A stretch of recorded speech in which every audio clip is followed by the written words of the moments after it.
My bad. That was my fault. Sorry. All right.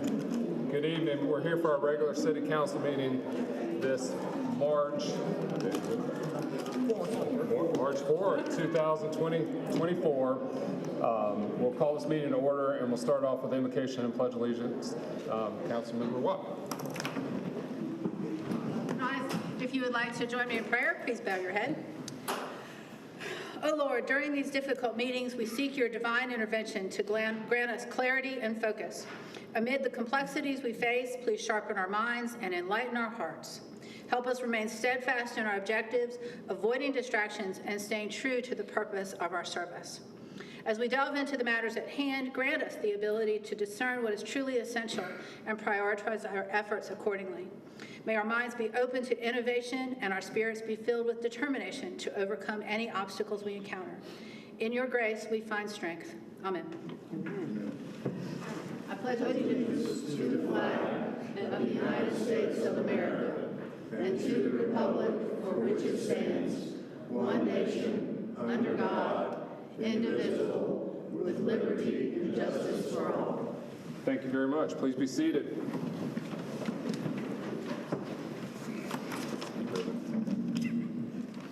So we're going to slightly deviate, but we have a great reason to deviate. We are getting ready to recognize, I'm going to say it again, 4 championship teams, which is unbelievable. So I'm going to read a little bit, and then we'll bring them in. Okay, Jace, you're not. All right, Jace, come on in. There we go. That's right.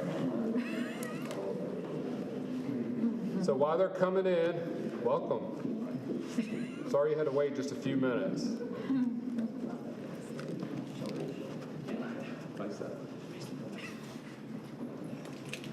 Oh, it's all good. This is awesome. I'm going to read just a little bit here, okay? And then we'll get to shake your hand. How's that? All right, yesterday was a historic day for both the Clemson and Central Rec departments, as again, 4 of our teams claimed state championship. You can clap.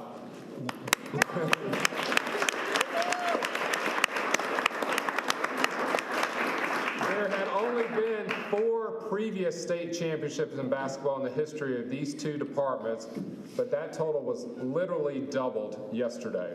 So first up, 8-and-under boys, who won their title the hard way, beat Mullins twice on Sunday. The first victory was a thrilling 40-38 win in double overtime. Wow. Impressive. And the second win was a convincing, see, you knew what to do the second time, very much so. Convincing win, 47-13 in the title contest. A few of these players were also on the 8U soccer state championship. Raise your hand if you're on the 8U. Wow, that's more than a few, some over half. From December, and also on the state runner-up 8U basketball team last year. This is unbelievable. Congratulations to you guys.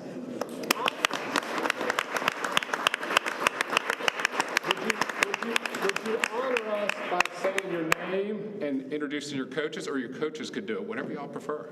Just speak loudly and introduce yourself. Jack Snively. My name's Jack Snively. Okay. My name's Will Sorrells. William Boyd. Caden Garrison. Walker Garrison. Ben Touchwood. Towns Winfrey. Kieran Berkman. My name's Curtis Benton. We appreciate it. Thanks for y'all's leadership, bringing the state championship home. Can we come around and shake your hand? Can we do that? All right.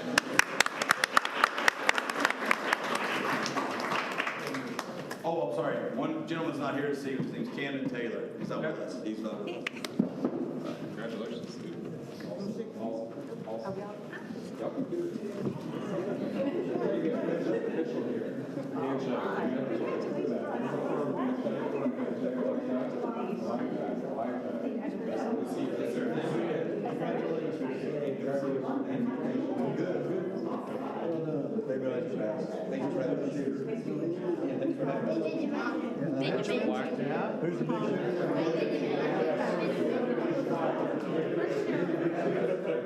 Just got it. What is that?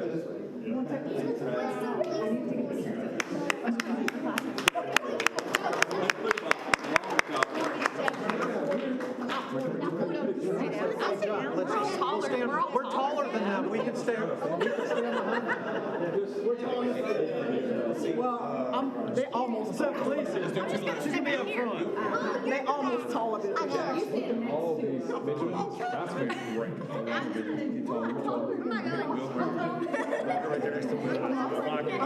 You stay right there. You stay right there. You stay right there. Hey, make sure everybody can see your heads. Since we're taller, I guess we can be down here. My head.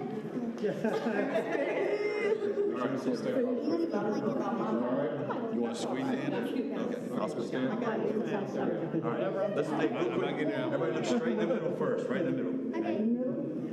I should have lost a little bit of time.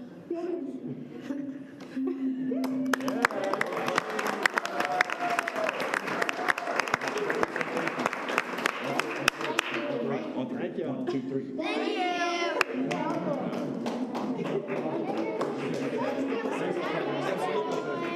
Congratulations, guys. Nice job. Nice job. Good job, guys. Please leave it hanging.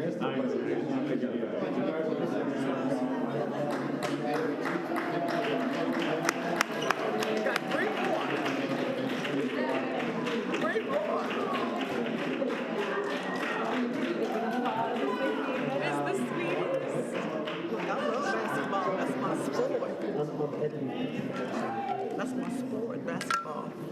All right. I coached Ready? direct so many years.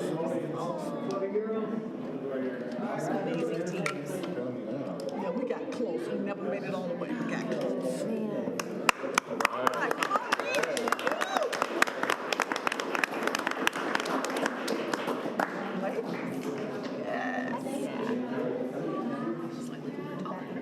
Wow, this is awesome. you did that, right? You did that. We're just switching out real quickly. So y'all are great. This is awesome. It is awesome. All right, so I get to read this real quickly. I'll make this quick, but what an unbelievable achievement. So this is the 12 and under girls squad who also had to win 2 games on Sunday. Congratulations again. The group of girls had to go through a gauntlet of the district tournament, beating Seneca, Malden, and Lawrence before winning a play-in game. Notice I said a play-in game on Thursday in Greenwood just to qualify. They also had to win 2 games on Sunday, and they defeated Richland County 35-20 to win the championship. This is the 12 and under girls' second title, as they also won it in 2021. Congratulations. And while we're there, just tell us your name. Coaches will get to do it too, so go ahead. My name is Kimball, and I'm 12 years old. My name is Davis, and I'm 11 years old. I'm Emily, I'm 11 years old. My name is Olivia, and I'm 12 years old. I'm Elena, and I'm 12 years old. I'm Nyla, and I'm 12 years old. I'm Sophie, and I'm 12 years old. I'm Ellis, and I'm 11 years old. I'm LaCoy and I'm 12 years old. I'm Audrey, and I'm 12 years old. This is awesome. Congratulations again. Coaches.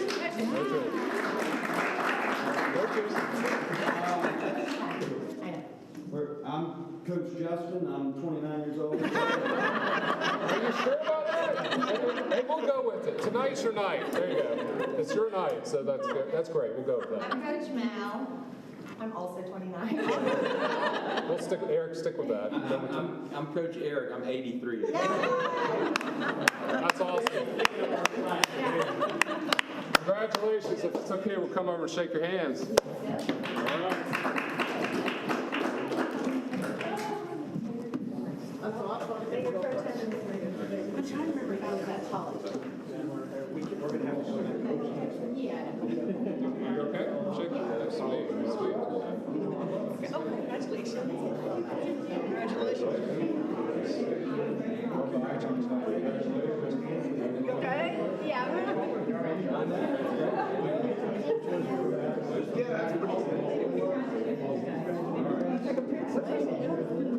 We can't stand that. Oh, he's going to have to be in front. And they're 12 years old. Oh, they're 12 years old. We're going to let the coaches direct this. We're like, you got this. Guards in front. Oh, It's awesome, isn't it? They're special girls. We just, again, we have Won 2 girls championships. Half million people in Richmond. Like six, and that's what you read. That's what a championship team just won the region at All right, now you gotta look. All right. Oh, wait, what? Okay. It's All right, so let's see how squeeze out. Yeah, let's do that. Yeah. And we can. Bend down a little bit. I got the young men. There we go, yeah. Which one we looking at?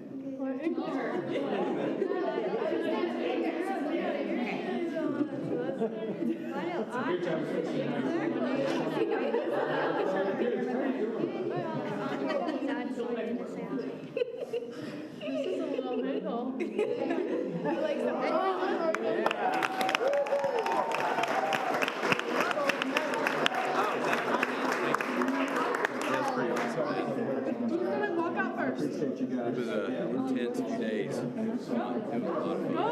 I'm still on it. Yeah, I will now. Yeah. Thank y'all.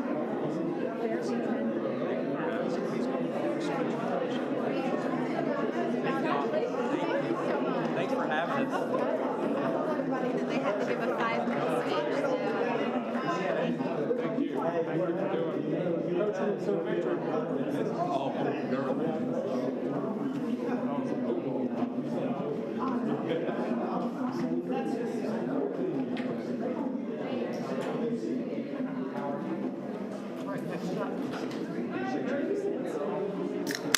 I heard you said they played in Richland County, so they beat them in Richland. That's awesome. I love it. To win that many games back to back like that, that takes a lot. And we're only halfway through. All right, guys. All right.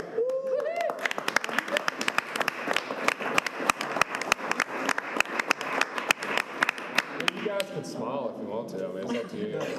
Nah, I'm just giving you a hard time. This is next is the 14 and under boys squad, and they were the only ones, and I'll say it again, the only ones that did not lose a game in the state tournament. All right.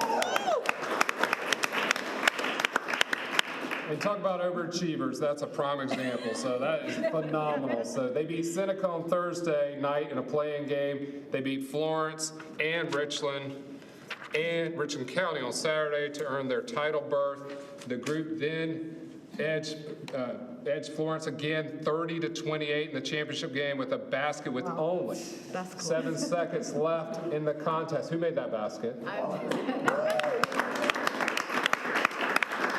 This is also the boys 14 and under second title, as they also won in 2021 with the same coaches. Or no? Yeah, one of them. Coach White, were you there? Was Coach Norman? Okay, all right. See, look, that's 2 times. You got competition now. You got to win it again next year, so you have 2 times. But Keep it going, keep it going. that's awesome. Congratulations. Thanks for being here tonight. If it's okay, we'll come around and shake your hands, and then y'all can say something if you want to, coaches. You're more than Gotta welcome tell to. us their names. Yeah, tell us your name, please. Yeah, thank you. I'm Coach Greg Norman. Parker Haynes. Luke Mann, Cooper Halo, Justice Micah Brown. Awesome. Can I mention one last thing? This is going off script a little bit. How many reserve players did you have on the bench? 2. We only have 7. I know. That's what I want to make sure I emphasize. 7 players. When I got a chance to go out there and watch, I was like, oh, they're going to get tired. But y'all did get tired enough not to. Bobby Howell and Quinn Simon are not here today. That's awesome. All right. Congratulations again. We'll come around and shake your hand. I'll hold it while you shake hands.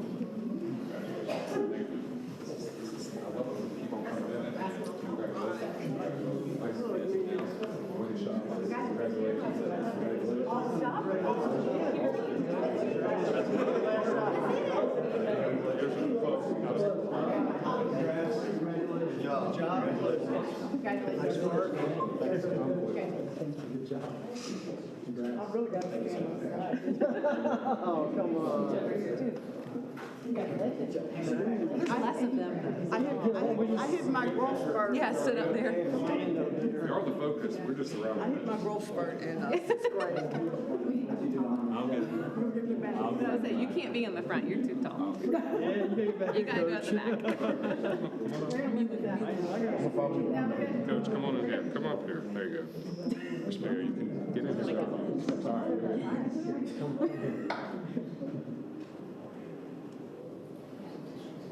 It always gets quiet when people are taking pictures. I don't get it.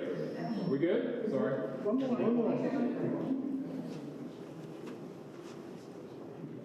I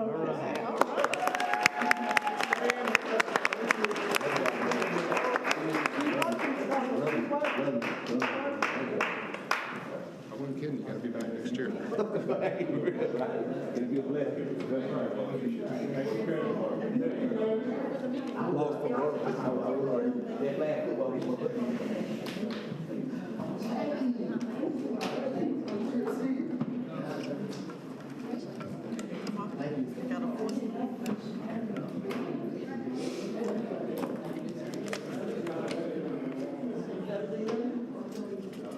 What's the 17?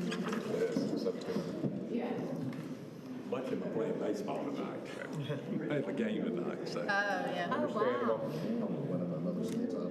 I'm just gonna say they only played with 3 players. Can I just change up the script? Yeah. 3 players. 17? No. Make it a real feat. They get taller and taller. I know.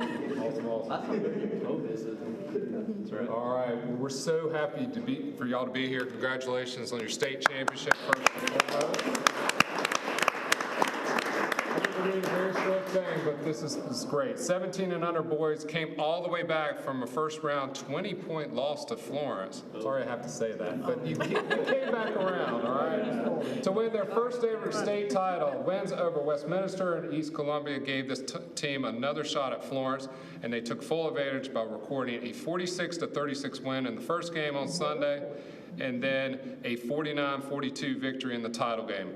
Some of the players are not here because they're playing baseball, which is understanding dual sports, but this was a total team effort.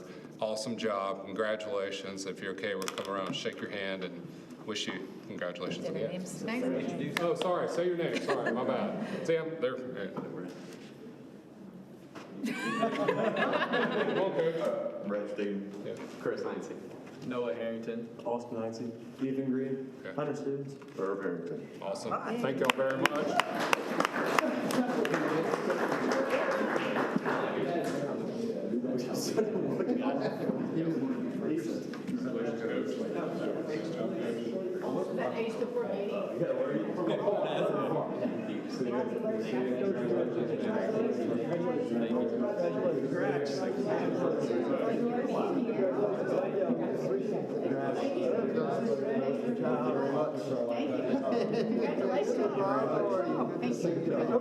Last year, yeah. Thank you for everything. Absolutely. Hey, John, there you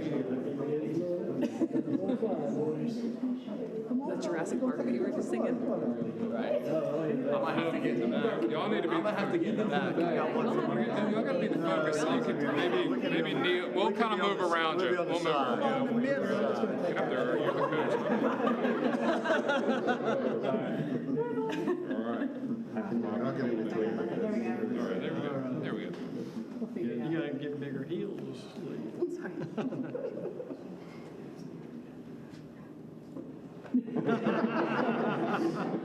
We good? Good?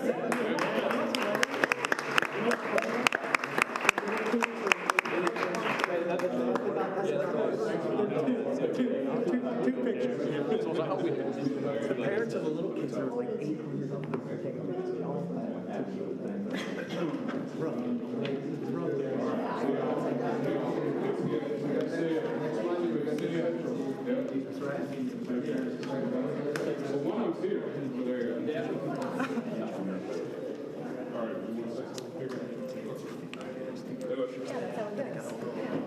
One here and we'll take one send it to everybody.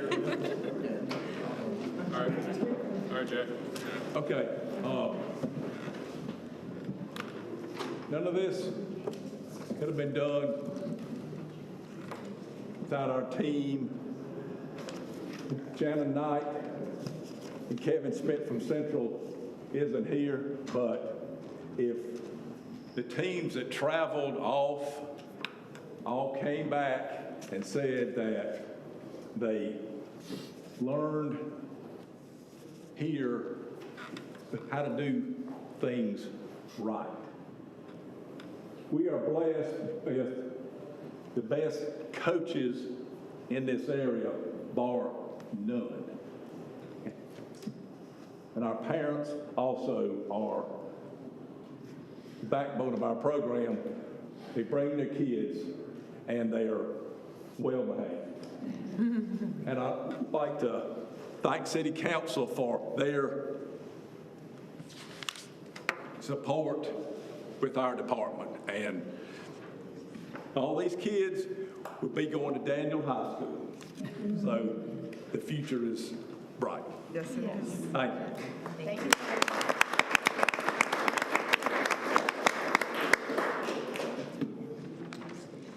Thank you again, Jay.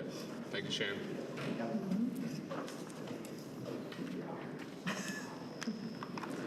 All right, so we are very fortunate to also recognize former board and commission members that are here, but even if you're not here, because we all certainly understand other obligations, we just want to make sure we recognize, we greatly appreciate the volunteerism within the community.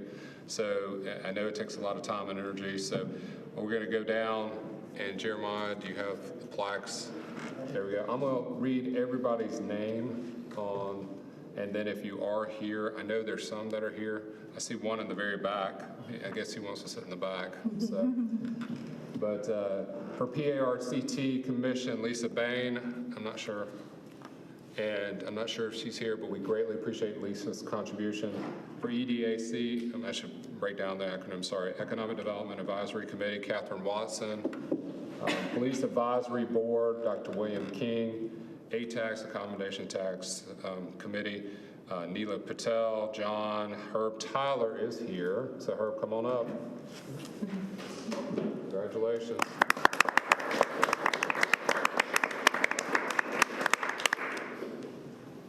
Herb, would you like a picture with City Council? It's up to you. Would you like a picture with City Council? We'll do that later. That's what I was like. I was like, what? It's up to you. No. Absolutely. No. Board of Architectural Review, Peter Lawrence. BZA, Ray Brown. Planning Commission, Larry Allen. Curtis Arnold, and I know Elaine's here. There's Elaine right there. Elaine Richardson. So Elaine, come on up and get your plaque.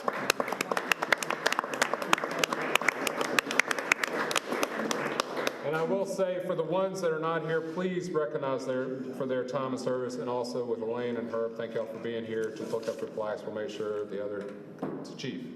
Eunice Walker for Police Advisory Board. Now, we already gave her her plaque.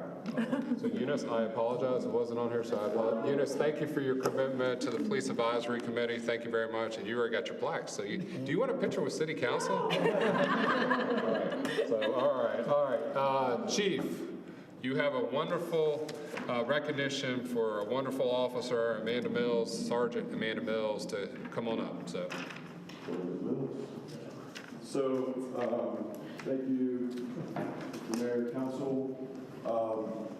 As you mentioned, and you can see, Amanda used to be our school resource officer, but now she's wearing sergeant stripes. She went through a rigorous selection process, and she is now an acting sergeant. And upon her departure from the school, to show you how dedicated she was to that school when she was there, she's very well liked. She was there visiting on her day off. And while visiting on her day off to say goodbye to everybody, she was in the lunchroom and had to perform the Heimlich maneuver on a child to save their life. So she is getting the life-saving award. So this award is bestowed in recognition of the actions performed on February 6, 2024 by Sergeant Amanda Mills. While visiting Clemson Elementary School, Sergeant Mills noticed a student that appeared to be choking in the cafeteria.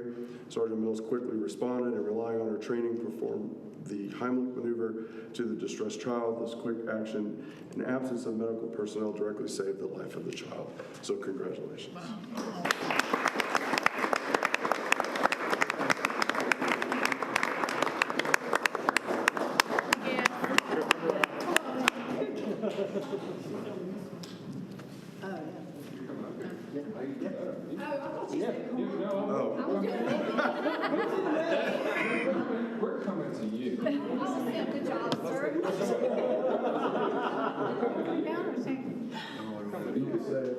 Thank you, we'll stay up here. Sorry.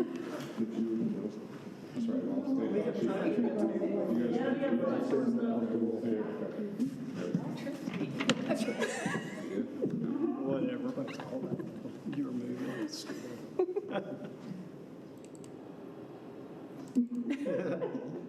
No worries. Thank you for doing what you do. Thank you every day. Appreciate it. Thank you, Chief. Appreciate it. Thank you.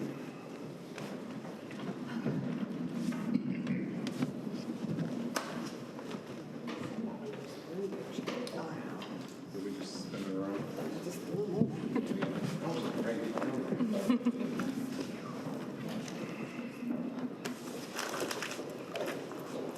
Sergeant Mills, you're more than welcome to stay.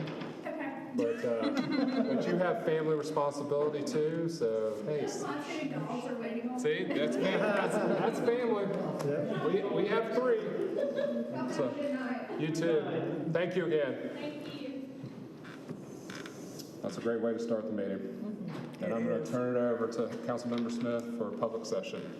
Thank you, and I do echo your sentiments. That's a great way to start the meeting. But we are now at public session, so if there is something you would like to say or make a comment to City Council at this time, you have a 3-minute limit. As a speaker, we just ask that you come to the podium, state your name and where you reside, and you'll also sign in at the table over there. Jeremiah will be able to do that for you all. We ask that you speak about anything that is not on the agenda already under policy action and other actions. So anything outside of that, you can come up and have that conversation with us. We'll leave it open. Generally try to do 30 minutes, but less than that if no one is coming up to speak or if we only have a few people. So please feel free. Come on up, Eunice. I'm sorry I only made 7 copies, Andy. You'll get one of these from other people. I have 2 things I want. I'm Eunice Laymucker. I live at 232 Kingsway in Clemson. And 2 comments, one about what you did before. Well, first of all, thanks for being here. It's a long night. What a commitment to all of you. Awesome. And regarding developments, we need affordable housing. I was on the Clemson Next Housing Committee, and we talked about putting in a rule like Charlotte has, that if the development doesn't put in affordable housing, you charge them by the square foot. Let's do that. That's point 1. And I brought you from your own minutes from 2009. We had a Green Ribbon Committee. I was not on it, but this is what they developed. How many of you were on council in 2009? Right, so it might be worth reading. I know you're going to talk about sustainability, and so those are the things you've already agreed to do, some of which you've already done. Good job, and thank you. But there's more to do, and the world has changed since 2009. The last page are just some of my suggestions, which are simple things, like people are not mowing their lawns in May to encourage bugs. That's a sustainable idea. You could decide not to fine people for that, right? In May, you can have high lawns. Doesn't cost you anything, right?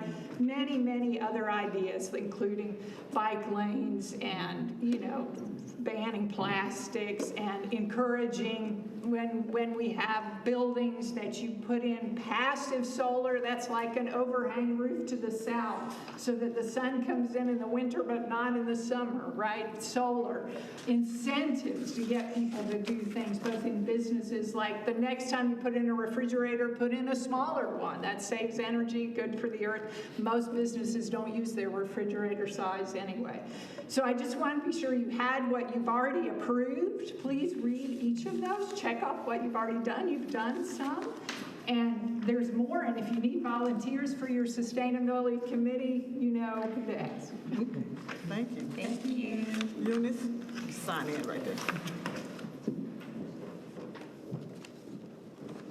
Anyone else?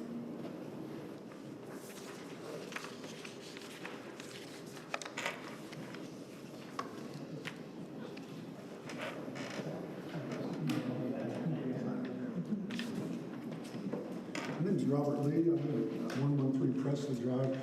This is just something about the development that's going on, but in general and kind of from the imagination, not anything that's realistic in the short term. But I read about several cities around the world that have gone completely car-free.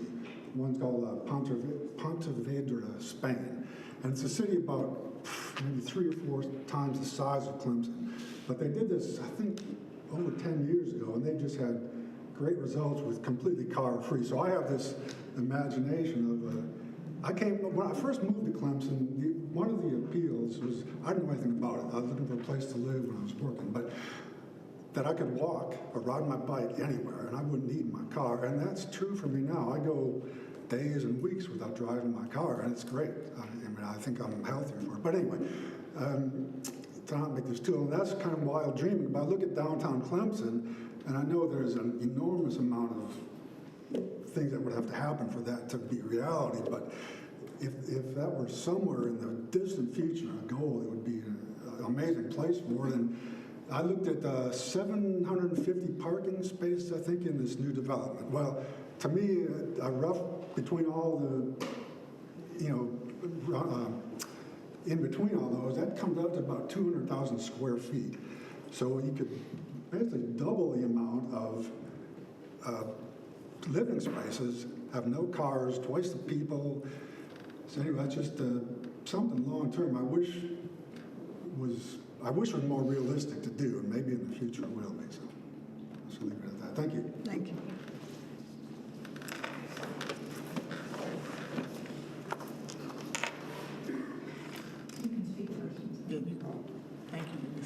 I just had really just a question. That we've got the 2.6 million in federal money for housing, or I was just wondering what type of housing they're thinking of putting up, and where in Clemson are they planning on building that, if you have any more information on it? If y'all are okay digressing a little bit on the 2.6 million, Ally, would you like to add a little more comments on that? Yes. If So you are, wait, let me make sure everybody's okay. Yeah. Yeah, okay, please, there you go. we received a congressional directed, they're on and I don't know how to turn them off.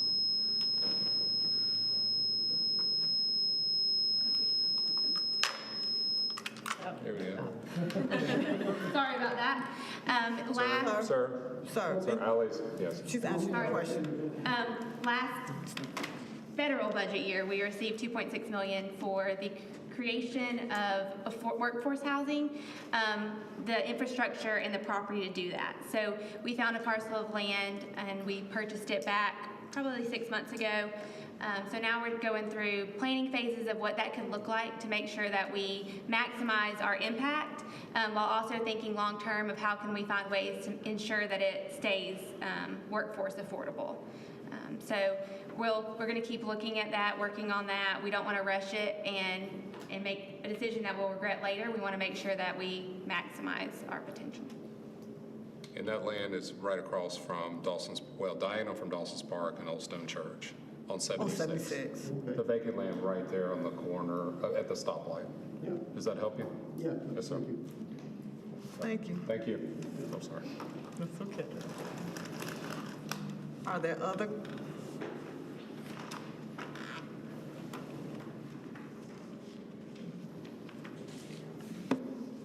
Going once? Twice? All right, Mayor. Turn it back over to you. Thank you very That ends our much. public session for tonight. Next is the possibility of approval of minutes for February 19, 2024. Would somebody like to make a motion? Make a motion, we approve the minutes from February 19th, 2024 as presented. Second. Comments, discussion? All in favor, raise your right hand. All right. Thank you very much. Next, we'll go into reports and discussion. First is to receive a presentation of the Clemson Police Department 2023 Annual Report. Chief, again. Mr. Mayor, members of the council, we've completed our 2023 annual report. This annual report is something that is required by accreditation, and we still continue our goal towards getting reaccredited. Basically, to cover the highlights, the first few pages are talking about our accomplishments of the year, some of the awards that were given out. Starting on page 14, we discuss our budget and grants, and show where the allocations within our department go. As you can imagine, the majority of our workforce is in patrol or uniform patrol. That's 54% of our budget. On the next page, page 15, and I know this is something that our public needs to be reminded of every time, is 82% of our budget, our $4.8 million budget is in salary and benefits. So the majority of that is in our staffing costs. And then you can see the other percentages there when it comes to supplies and other services, et cetera, equipment. In this past year, and you'll see when we get into page 16 and 17, we saw a significant decrease in the number of reports that we took and crimes that we've investigated this past year. Some minor increases we saw were in burglary, a little further down, theft from a vehicle. I will say, however, usually when our numbers start to spike, there's some known people who engage in this activity regularly that when they're out of jail, our numbers spike. When they go back into jail, they go back down. So directly correlated to those individuals. So we saw a significant decrease in the liquor law violations this past year and minor possession cases. Why that is, I can only assume it was some for staffing up and down. We didn't have as many officers to make as many cases. I'm going to take the liberty as while we're talking about that, just I got some preliminary numbers in from our Age ID program, our pilot. About the middle of February, towards the end of February, I started rolling this out on some of the businesses, and they're not all up and running yet. Some of them, a lot of them are having technical difficulties. But of the ones, let's see, 1, 2, 3, 4, 5, 6 that started using them, out of 2,921 scans, 572 came back as fraudulent. So it is working. Looking at these numbers initially are very promising, so we'll see where it goes, and I'm looking forward to some of the other establishments getting on board. But it definitely just emphasizes. I thought that was going to be a question I have, but do you communicate with the Chief Mullen at the university? Because I know we saw a spike with our alcohol violations. Yes, and actually at our JCUAB meetings, he mentioned that they saw a spike in alcohol-related incidences on campus, and therefore they have taken a different approach on how they are handling those incidents on campus. As a direct result of that, we also in the city have given instruction to our city attorney about how we handle minor possession cases, fake ID cases. I met with the solicitor's office last week on their diversionary programs and how we can tailor those diversionary programs to be more specific to fake IDs, because we know that the students generally say it is a rite of passage to have a fake ID and get into a bar, and that they have 3 strikes before they actually feel pain because of the diversionary programs that are in place.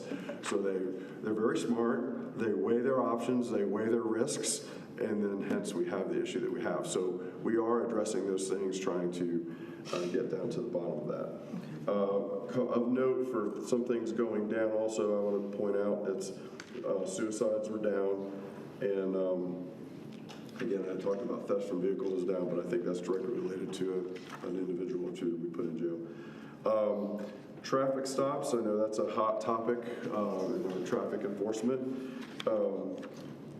We issued, sorry, I lost I went too far. Here, we did 5,758 vehicle stops. We issued 3,315 citations. And the next page you'll see some other numbers that talk about warnings. So instead of issuing a citation, the officers will issue a warning if they do a traffic stop. Also, by state law, if we stop someone, whether it's in a car or on foot, we have to document what that stop was for. So an example would be, we get a description of somebody that may have committed an offense. We see somebody walking down the road that meets that description, and we stop them, and it turns out that's not them. but that's the reason why we stopped them. We still have to do a report to the state as to why we detained them, and that is also used on the same form of the warning citation. So if you look at some of the warning citations over here and they're off a little bit, that's probably why, because it's the same method of reporting, and sometimes it's not necessarily a direct relation to a traffic stop as it is them just being stopped. Then you'll see the breakdown based on race and sex as to who was stopped, who was issued citations. A bunch of other information in here on our pursuits, our use of force analysis, which our use of force incidences have gone down last year compared to the previous year. I think we had 24 uses of force this year, this past year, compared to 38. And I think we believe that a lot of that has to do with the tools that we have available to us that you allow us to purchase, as well as some of the training we have for de-escalation, and having a little more patience when dealing with people instead of rushing into things. Our traffic collisions are down for the year as well, as you can see on page 28. And on page 29, we talk about our investigations and cases assigned. This year we had a decrease, but if you look at the cases assigned, we had an increase in solvability. So we went from 69% solvability last year to 73% this year. So our detectives and officers are following up and making better cases. And I will also emphasize, if it's not for the flock cameras, the Verkada cameras we have downtown, and some of these other intangible but yet force multipliers that we have in play, they wouldn't be able to solve a lot of the cases that they solve. So they're solving a lot of them based on those tools. Our calls for service comparison, we went down in overall calls for service and communication, but we went up by 2,000 911 calls. I don't have a breakdown as to what that is. It could be a number of things. We get a lot of 911, for lack of a better description, accidental dials. I'll clean that up a little bit. A lot of times we hear somebody's conversation in the background while they're having lunch and then accidentally dial 911. Prisoners housed, we went down this past year, but again, we also housed the university's prisoners, so that number is relevant to both. And then finally, on page 33, just highlighting the work that our wonderful victim advocate does. She assisted 149 new victims, and she had 94 call-outs last year. So she stays very busy just in the victim advocate world, in addition to doing a lot of the community events you see her doing for the department, and the just the overall interaction she has with folks. She's also one of our trained car seat inspectors and installers, so she assists folks that have need to put a child seat in her car. So that's one of her duties as well. Chief, can I ask you a question? So you said call out, so if does she get called out based on the crime, or people ask for her? How does that work? All of the above. Okay. Yeah, so depending on the crime, there are certain things that she'll get called out on. If she needs further assistance, if the victim needs further assistance with stuff, it helps free the officers up so they don't have to sit with the victim as long, and she's a non-sworn civilian person that victim can interact with, and not a uniformed officer the whole time. She's helped us a few times on some homelessness issues that we've had to come across, where from time to time, we'll get people that will this is going to sound horrible, but it's exactly the truth. They'll get deposited in some of our local hotels, and then they pretty much get abandoned, and then they run out of money, and then they have nowhere else to go. And so that usually winds up being on a Friday afternoon, a Saturday, or a Sunday, and all the resources that we have in the county are not available. And so she'll come out and help and try to get that person placed somewhere so they're not on the street. That's some of the things that she does.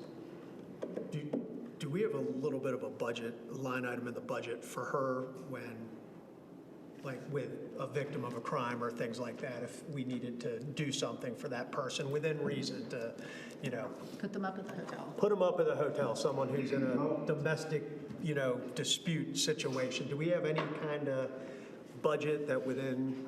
So I'll say yes and no. And the reason why I say yes and no is there are state resources available for domestic violence cases and those types of things statutorily.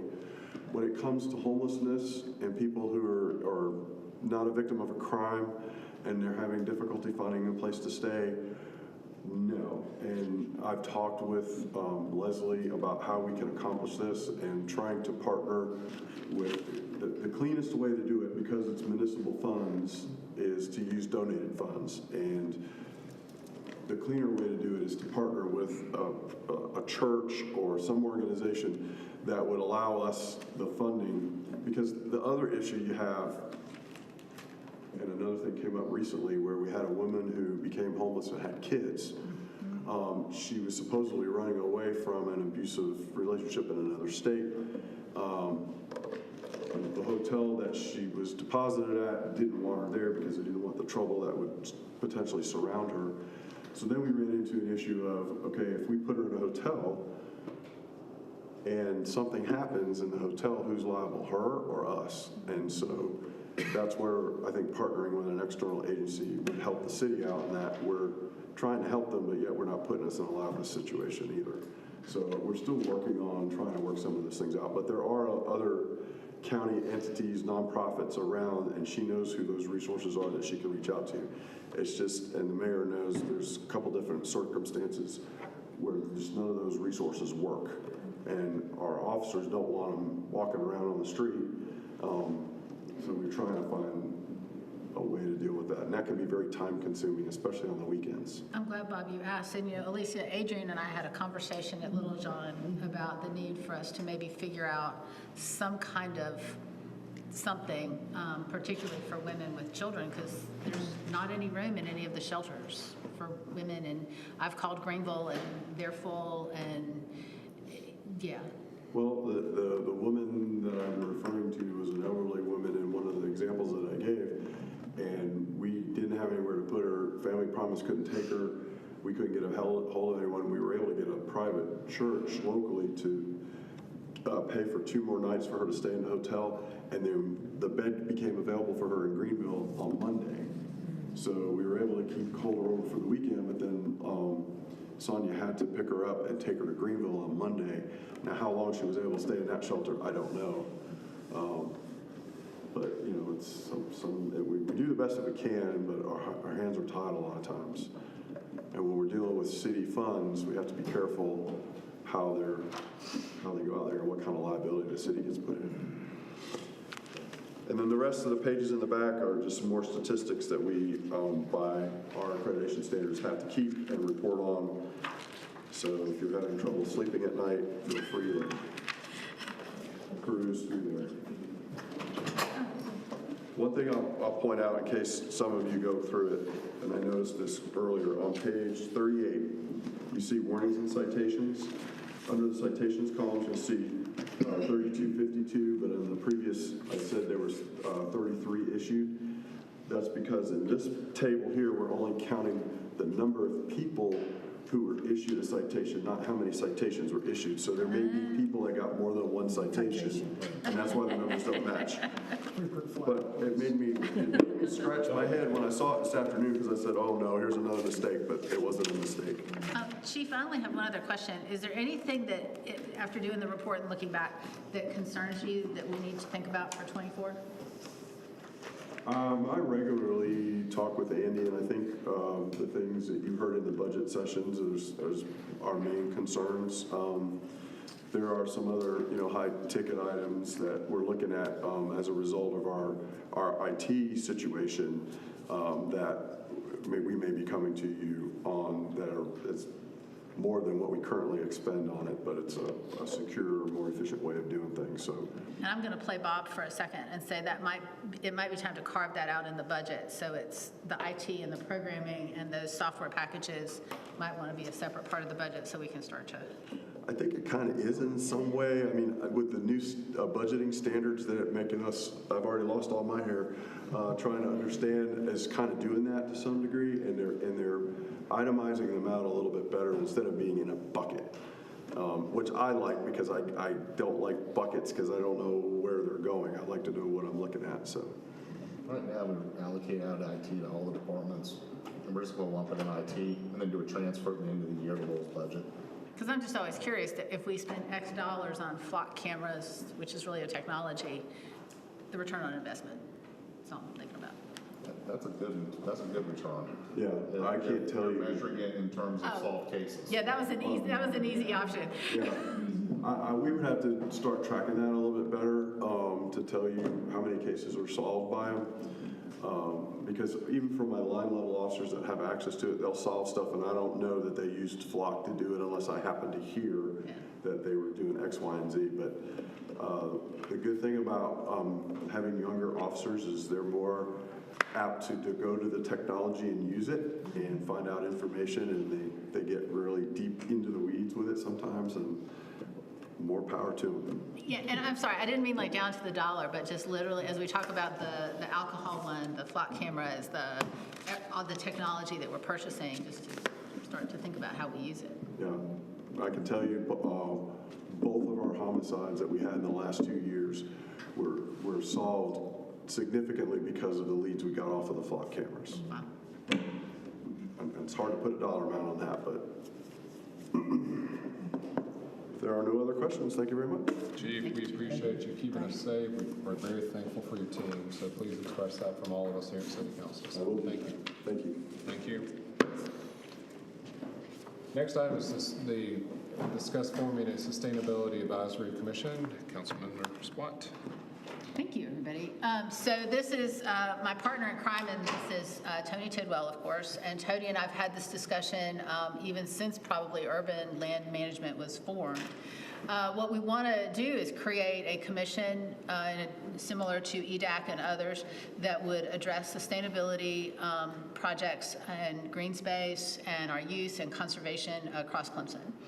And we've been talking with some different people. We would like permission to move forward. There will be some membership requirements. We are soliciting someone from the Botanical Gardens, for example. We want someone who may be in landscaping who can offer their professional advice. We're working together to see who would be the best mix, and then, of course, have some representation from the public. Already the response has been pretty good. I think, Robert, you forwarded me one email. And so we're hoping to move forward with this pretty quickly and maybe start soliciting for membership in the next few months before Tony's busy season. But we think that this is a really good way to bring the public in and to start publicizing our efforts related to sustainability. Cool. Can I just add one thing? Sure. So the only thing I'll mention, and that's what, just as a benchmark where we're at, what we've started with, and thank you, Allie, that was your time when you didn't see sustainability here. But that's a benchmark of all the things that we are currently doing or have done, and Eunice, I just gave you that as well. Mm-hmm. So I think it's a great start. You could say starting point or say where we are, but use that as a good benchmark, in my opinion, so for what it's worth. Yes. And I've printed out enough if you want to pass them around, but that's up to you.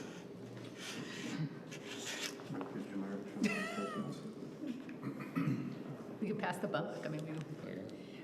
But yeah, we know that the city's been doing some great work in this space, and we just want to really continue it and sort of formalize the structure of it. Comments, questions for Catherine? I think it's a great idea. Yeah, I think it's a great idea. Yeah. I know. Did you and Eunice align your messages? I think you're getting all... It's perfectly timed. He's making fun of your plastic. I know what he's doing. I know. It came right on time. Perfect. Yeah. Hurry. So there you I said it came right on time. I know. Other people that wanted to public comment on this. Yeah, Dr. Marsh, yeah. Ken, yeah. Sorry, Doctor. Years ago, Larry Abernathy formed a group called the Green Ribbon, the City of Clemson Green Ribbon Committee, and he picked people on the basis of expertise, not on the basis of location. And we had a we were the first city upstate to do a climate action plan, which I believe I've given you. If not, I'll get it to you. And we've started a lot of projects, bike lanes and a whole bunch of other stuff. So we still have a lot of information on that. I was the second chair. The first chair was Steve Johnson, who's down in Costa Rica. And, but it was people that were dedicated to this idea. And there's a lot of information and a lot of expertise that we'd like to bring to the party. That would be great, and I'm sure Steve probably has all of his old records and can send them to us. And what he doesn't have, I have. Yeah. Thank you. We have a field trip to go visit him, perhaps. Oh, that sounds like fun. Any other comments, discussion? All right. Next, Councilmember Smith, we're going to discuss the language to enhance equity and inclusion among boards and commissions. Yes. We had initially was going to have this as a first reading, but there was some discussions, and I know Councilmember Brookover wanted to give some additional language for the amendment here. I do have some that I'd like to add before we take it to the first reading. But I think it'll explain why it's important to have the inclusivity in the amendment in this code. So I'll kind of just read it, and then I don't know, Bob, if it's in here or not. I don't think it's been added, the information that you had recommended, but if you go section 1 up there, where it says city council should attempt, but I think at the beginning you would just want to say that the boards and commissions should exemplify a culture of collaboration and expand opportunities for community members to contribute their knowledge, experience, and creativity to solve local problems and enhance the quality of life for all in the city of Clemson.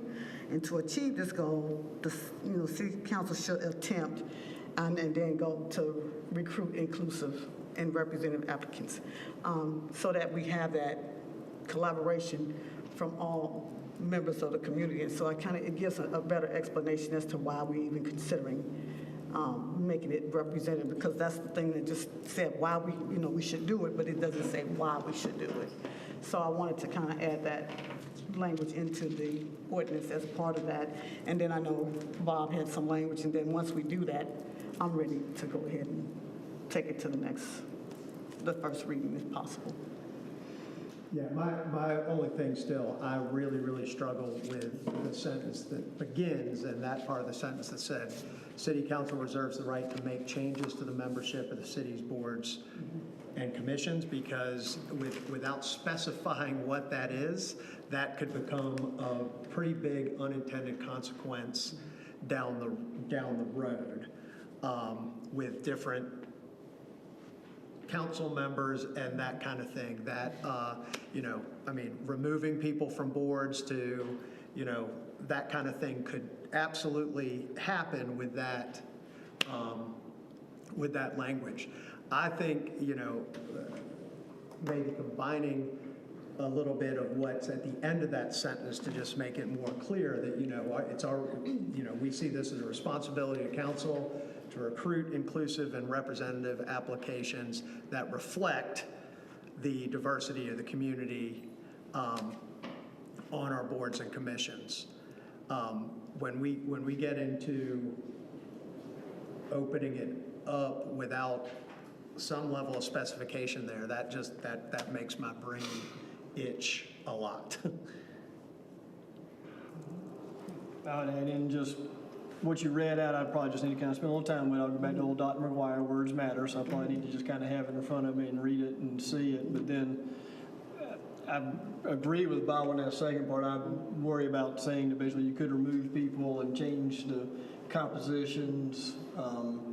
I think if you make the changes, you make changes that are sustainable and well-defined, and you know what you're changing and why and when, and that's how you couch the ordinance, kind of like what we did with EDAC several years ago to define areas of town, however, but I don't like leaving it to where you can have essentially an arbitrary decision by a council in the future. I trust all y'all, and I don't know if I'm going to trust who I vote for next.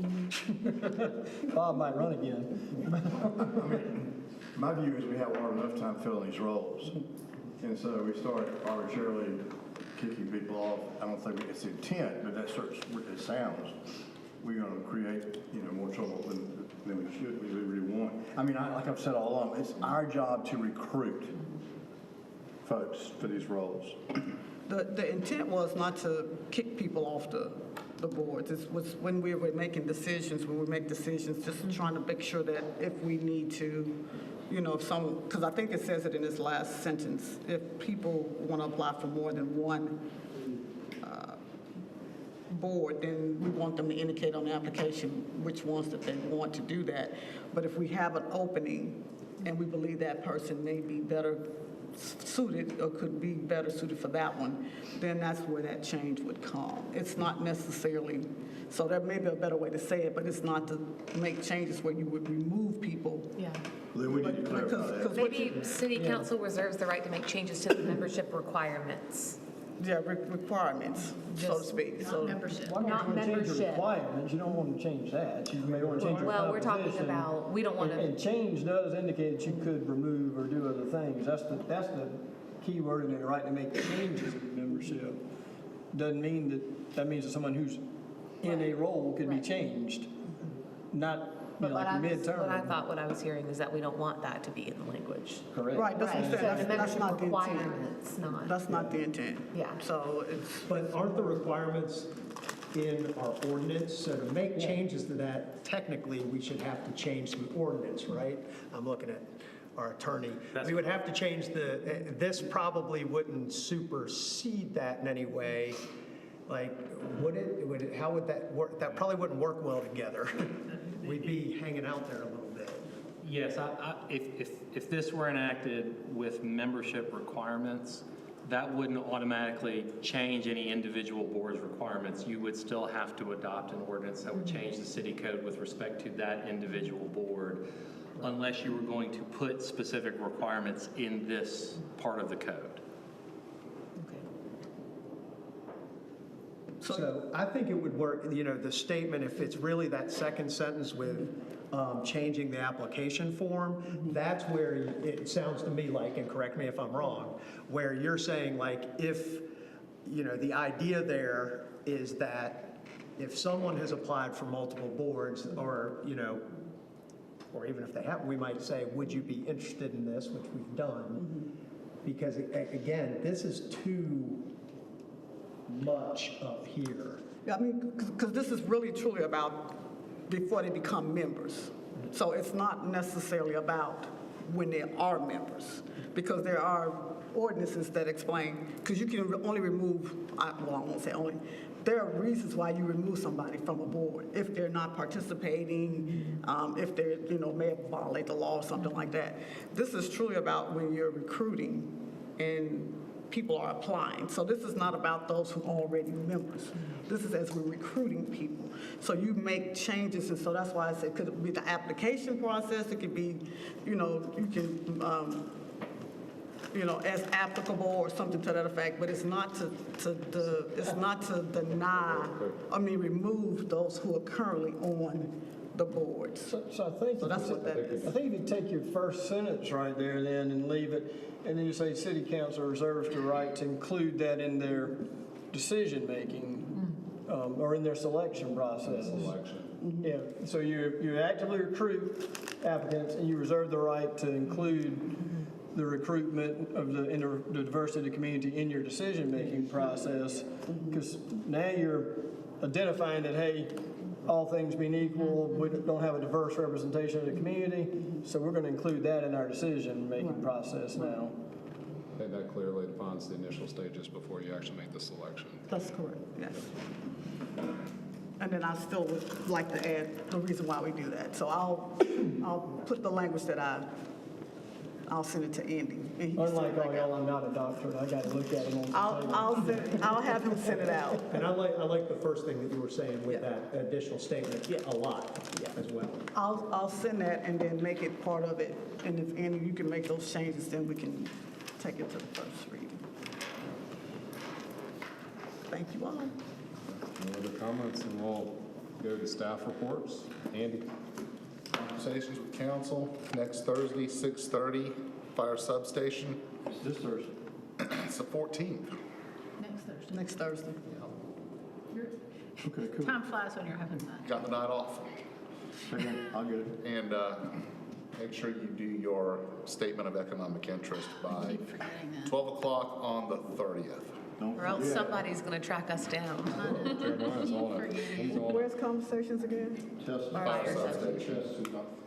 Jeremiah's going to be knocking on our The The front 30th is on a doors. Saturday, so you might want to do it by the 29th. I did mine in my meeting in Columbia. That's all I have, Mr. Mayor. All right. Thank you very much. While they were talking about. All right, next we'll go into policy action. Just remember, for discussion with comments, 2-minute limit per speaker. First is to consider approving a traffic calming request on Pool Lane. Nathan, you've been waiting very patiently. We appreciate it. Afternoon, evening, I guess, really.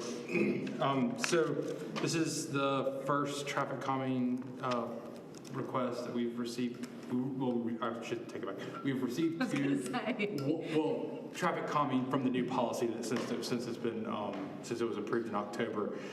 We've received 2. One was on Kingsway. Kingsway is slated to possibly be repaved, so we've decided to kind of push that off after repaving to look at that one. So Pool Lane has asked. We went through the steps of traffic study. We've looked at it. They didn't meet the need for speed humps. So this is kind of an alternative to speed humps, looking at installing a single stop sign, a painted decrease of the radius, and then moving the speed limit sign to a more visible place, as well as there is a cul-de-sac at the end of Pool Lane, and putting basically a one-way so that to indicate the direction of travel, so hopefully to kind of clear up any confusion for people who don't normally drive Pool. This is a fairly low cost. We're thinking a max of $1,000. We're hoping a little bit less. We're hoping less. It's really dependent on sign post and sign cost. Stop signs are expensive, unfortunately. So you strike that at that turn. I drove through today just to show you. At that turn, you'll strike that, and then you'll put the stop sign outside there, so they'd have to run over the stop sign to get onto the striped area. Is that correct? No, the stop sign would be actually outside of the pavement, so on the right side of the pavement, but it'd be visible. Well, you're just gonna roll right through it if you got it striped. I mean, and the stop sign. I mean, it doesn't matter. I don't stop in front of my house. And the reason was that it just allows for anybody who's used to traveling with a larger trailer or something like that. It allows them to be able to use the roadwalk width that's currently there, but because you've striped it, it is the white line is technically. I'm He's optimistic. I'm very optimistic. Why would you not just take that asphalt out? I mean, I think it's this is the iterative approach, right? So you try to do the layer low cost, low energy, low time commitment. And then if, that's something that we can look at in the next iterative approach of what can we do to increase. Is Pool on the schedule to get repaved? A portion of it will be. When we do the ARPA project next spring, a portion of Pool will be repaved. I mean, is this what y'all want? Well, I'm on the safety committee and for Eastern College there, and I was informed to come through Nathan to get this done. Yeah, I used to go to Chief Dixon and Dave Connor saying we need a four-way stop, but this is the way we did it. And some neighbors had mentioned a speed hump, so when I called Nathan, I went around and I talked to every neighbor that answered the door. Right. And I got a traffic calming request. We've seen them, yeah. And I've got about at least 13 or more, whoever would answer the door. And this was the best idea. Nathan and I came up with this and everybody else liked it, but they knew it was going to be paved eventually. So we thought, what can we do now? Because we've got so many children and new families on the street. They're playing back and forth. We really would like to, and Nathan said that the study didn't think much of the slow children playing, but we'd like to have that. We still would like to have that because that's where all the kids cross. They come over from Riggs and go up and down Pool. And I know the neighbors right there at the bottom of Pool, everybody's going so fast when they come on Pool Lane. And then you got that great big wide turn that, and that's why I think, he's got a good idea there to cut that turn down and make people slow. I know everybody doesn't stop for stop signs, but at least they slow down. Our four-way stop, that we have on roads, they slow down, not everybody stops, but it helps, and so we thought this might help slow the traffic instead of keep adding speed humps, but there, only a few people, a couple of people ask for the speed hump. Everybody else liked trying this first. So when you repave it, you will take out that little whatever it is? I think, I would. I think we'd look at it when we're repaving, if that's a. That would make sense, like if you're gonna change that intersection a little bit, do it when the repaving comes. I think this is a good thing to try and see if it helps. Although I put the stop sign. Yeah. And, at least you keep them from trying to run through it. And if it doesn't work, put the stop sign on. I mean, seriously, put the stop sign right there in the middle of that thing. Yeah, in the stripes. And just dare them to run over. I didn't know if a curb would be put in or how y'all would handle that, but we just felt like, we actually had more neighbors coming from the west side too now, so I don't know if it would end up being a freeway or what, but I mean, they just need to slow down, and so we're trying to save some kids from getting run over, so. Thank you. I would say putting a stop sign right in middle of Tim's front yard, coming out as well would be good, because that does invite, I'm probably guilty of it too, it does invite speed coming down that hill. Just direct them to go around the circle driveway right there. Make them go through Tim's driveway. We digress. No, Yeah, it's time to go. that's right. Thank you. Any other comments, discussion? Thank you again, Beth. Any questions for Nathan? Would somebody like to make a motion? Make a motion, we approve a traffic calming request on Pool Lane as presented. Second. Any other discussion? If not, all in favor, raise your right hand. Thank you again. Thanks, Nathan, again. Next is Mayor Council reports, comments, new business. I just want to thank everybody who came to the Black History Month luncheon. Heard lots of good things, positive thoughts, comments, and so I appreciate you all supporting and being there. I know people said, can't wait till next year. I'm like, let me get through this week. So before we talk about next year. But I want to say thank you for that. Yeah. We appreciate your leadership in bringing us all together. That was awesome. Thank you. Other comments? By the way, do a buffet next time. Stop complaining. He's complaining. Well, no, I didn't tell him to sit there and start serving. That was a choice. That was a choice. He could have been serving. Other comments, discussion? All right. Well, if not, possibility of going into executive session to consider appointments to city boards and commissions, South Carolina Code 3470.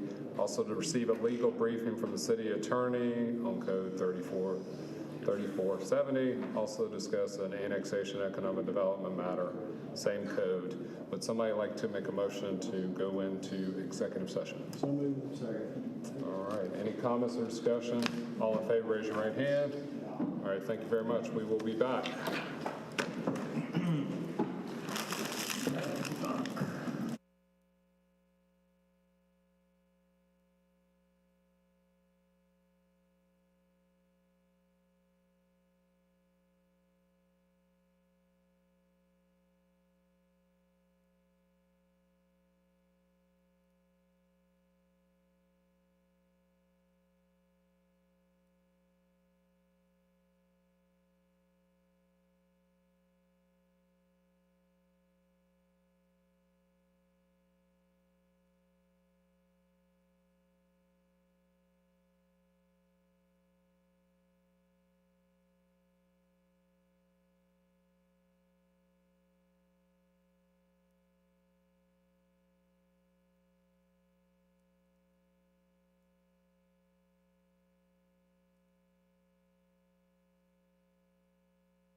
Would somebody like to make a motion to go back into regular session? So moved.